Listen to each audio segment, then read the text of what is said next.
you've mentioned obviously the differences in the baseline chemicals that we need to understand, but are there any other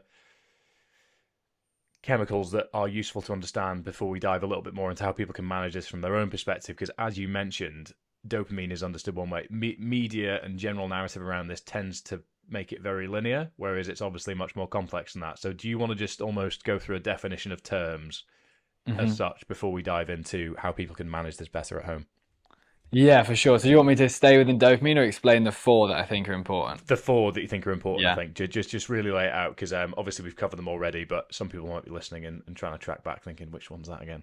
Yeah, cool. So this is a really nice, easy way to remember it. So what we have, this is a very fortunate thing that I realized about 3 months ago with these words. So you have four key chemicals that are really, really key. These are what your body biologically wants to be in harmony. If they're not in harmony, we don't feel as good. If they are, we feel bloody awesome. So you have dopamine at the top. Dopamine is your motivation. It's wanting you to basically put effort into your life. When you do things that crash out your effort and give you immediate pleasure, it goes lower. When you put in lots of effort to your job or your work or your relationships, it goes higher. The next one you've got is oxytocin. Oxytocin is designed to connect us together as humans. It's most predominantly released in the human experience when a mother gives birth. Both the mother and the child experience this huge spike in oxytocin, which creates maternal bonding.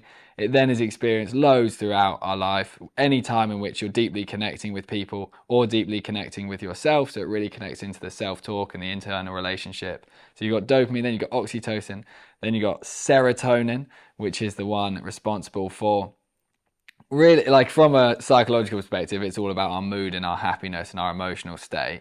From what kind of behaviors help it, it's really the chemical that wants us to be hunter gatherers tearing through the forest. Like, when you look into what kind of things help your serotonin, it's basically nature, sunlight, movement, gut health, and sleep. So basically being out in the outdoors and behaving in our instinctive way recharges the system, boosts our emotional state.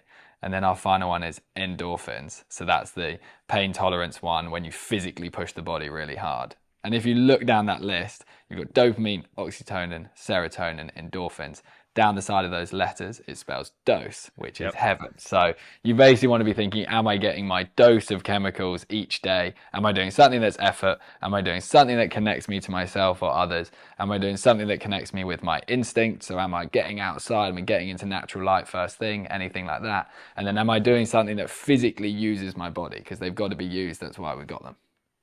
I'm pleased to hear you say that, because I feel now, reflecting on my own day to day habits, that I am getting my dose, which is obviously a good Nice. thing. I don't feel under attack, which is always nice on the other end of the podcast. But do you want to just talk us through, somebody with the knowledge that you have, what are the things that you really prioritize on a day to day basis to get your dose, Mhm. so that we can maybe find some alignment, parallels, or think about them in our own lives? Yeah, definitely. That's a cool question. So, first thing for me is, when throughout your sleep, part of the regenerative process of all the different things your sleep is doing is you are building dopamine. You're building that resource as a result of, if you wake up in the morning, it's pretty useful if you feel motivated and focused to do stuff in your day. So it's a pretty key mechanism. So when you wake, you really want dopamine to continue on that track upwards rather than go into depletion. So waking and immediately going into the social media unfortunately sets it on a path down at the start of the day, which is one of the hardest habits to possibly break, because I know a lot of people love that habit.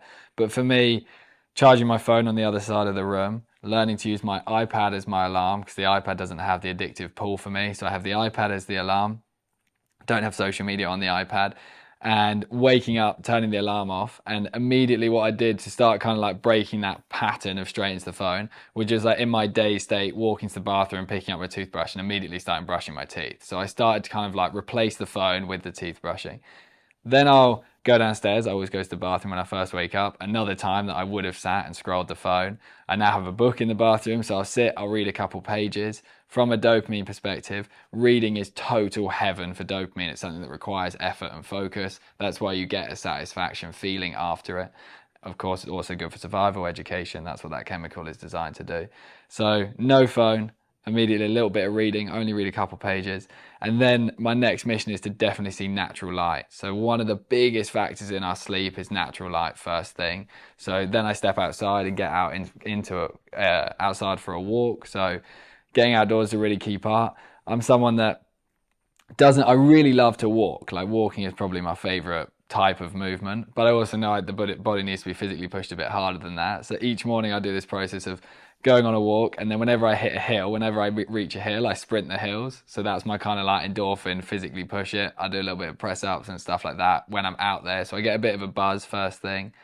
So those are kind of the key morning parts. I think herbal tea is really, really good on an empty stomach in the morning. So that's something I've had in my routine for like a couple of years now. The serotonin chemical is being created in your gut. 95% of it is being created in your gut. And then via something called the vagus nerve, which you may have heard of, is kind of distributing that information to your brain. So herbal tea, heaven for your gut, heaven for your functioning. Normally that morning period, I really aim to have 60 minutes without seeing the tech, basically. And then I've had all this time to kind of think about business, think about life, think about like I do a bit of gratitude work when I'm out there, these kind of things. And then I kind of step into the external world and let all of that kind of dictate how I feel. But waking up straight into others' worlds, I think really throws our head off. And then throughout the day, things that I think are important is getting into deep states of focus when I'm working. The way in which I do that is not have the phone on the desk when I'm working. I think it's a really important thing to get good at. And then also when you're working on a task, closing email and WhatsApp and Slack or whatever you're using so that you actually stay on task, because distracted working really crashes out dopamine and focus working is really good. So that's a really big part. And then food is big for me. Really go for a kind of very unprocessed sort of diet. I've explored a lot of different diets myself. I've done 3 years as a vegan. I've then also done like a more meat-based diet. I've done lots of different things. Typically, I find eating as unprocessed as possible and as natural and as we probably are designed to eat has been best for me. And then, yeah, connecting with people and sleep is a massive thing for me. Just making sure like that I go to bed fairly early so I get good sleep. I'd say those, yeah, a few different factors there, okay.